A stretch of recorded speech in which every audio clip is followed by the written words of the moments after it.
સમાચાર અરવલ્લીથી મળી રહ્યા છે। શંકાસ્પદ ચાંદીપુરા વાયરસથી વધુ એકનું મોત થઈ ગયું છે। અરવલ્લીના ઢેકવા ગામે 3 વર્ષના બાળકનું મોત થયું। હિંમતનગર સિવિલ હોસ્પિટલમાં 2 દિવસથી સારવાર હેઠળ હતું આ બાળક। શંકાસ્પદ ચાંદીપુરાથી મૃત્યુઆંક 6 ને પાર પહોંચ્યો છે। સાબરકાંઠા અને અરવલ્લી જિલ્લામાં બાળકોને ચાંદીપુરમ વાયરસના શંકાસ્પદ જે કેસો સામે આવી રહ્યા છે તેને લઈને તપાસ હાથ ધરવામાં આવી છે। ખરેખર હકીકત શું છે અને કયા પ્રકારનો વાયરસ લાગ્યો છે। બીજી તરફ વાત કરવામાં આવે તો હિંમતનગર સિવિલની અંદર અત્યારે હાલ 3 બાળકો જે છે તે સારવાર લઈ રહ્યા છે। વાત કરીશું હિંમતનગર સિવિલના આસિસ્ટન્ટ આરએમઓ સાથે। ડૉક્ટર જાની સાહેબ, કેવા પ્રકારની અત્યારે હાલ આ ટ્રીટમેન્ટ ચાલી રહી છે અને કેવા પ્રકારના આ લક્ષણો જોવા મળી રહ્યા છે? આ ચાંદીપુરમ વાયરસ હોઈ શકે એ ટાઈપના શંકાસ્પદ લક્ષણોવાળા દર્દીઓ છે અને અત્યારે એ લોકોની સારવાર આપણા પીડિયાટ્રિક ટીમ દ્વારા કરવામાં આવી રહી છે। એમાં એક જે ગઈકાલે નવું દર્દી આવ્યું છે એ થોડું ક્રિટિકલ છે અને વેન્ટિલેટર ઉપર છે। બાકી બેની તબિયત અત્યારે સારી છે। બરાબર। જે પ્રકારે અત્યાર સુધીમાં દર્દીઓ આવે, લગભગ કેટલા દર્દીઓ આવ્યા હતા અને કેટલા દર્દીઓના મૃત્યુ નિપજ્યા હતા? 27 જૂનથી જે દર્દીઓને આવવાનું ચાલુ થયું એની અંદર કુલ અત્યાર સુધીમાં 7 દર્દીઓ આવેલા છે અને એમાંથી 4 દર્દીઓના મૃત્યુ થયેલા છે। બરાબર।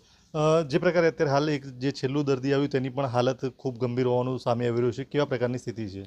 ગઈકાલે જે મેઘરજથી અરવલ્લી જિલ્લામાંથી પેશન્ટ આવ્યું છે એ થોડું ક્રિટિકલ છે, વેન્ટિલેટર ઉપર છે અને એની ટ્રીટમેન્ટ ચાલુ છે અને હવે એનું સેમ્પલ લઈને આગળ મોકલવાની કાર્યવાહી હાથ ધરવામાં આવી છે। ચાંદીપુરમ વાયરસ છે કે કેમ, આ માટે શું પ્રક્રિયા કરવામાં આવી છે? એના સેમ્પલ લઈને પૂના મોકલવામાં આવી રહ્યા છે અને એના સેમ્પલ આવી જાય પછી ચોક્કસપણે આપણે કહી શકીએ કે આ કયો વાયરસ છે। બરાબર। ખાસ તો એ છે કેવા પ્રકારના બાળકોમાં લક્ષણો જોવા મળતા હોય છે અને શાના કારણે આ બીમારી ફેલાતી હોય છે? આ જ ભેજવાળું વાતાવરણ હોય, થોડાક જે પાણી ભરાયેલા હોય એ ટાઈપના હોય ત્યાં સેન્ડ ફ્લાય મોટા મચ્છર કહે છે એ તરફના કરડવાથી ચેપી રોગ તરીકે આ ફેલાતો હોય એવું છે।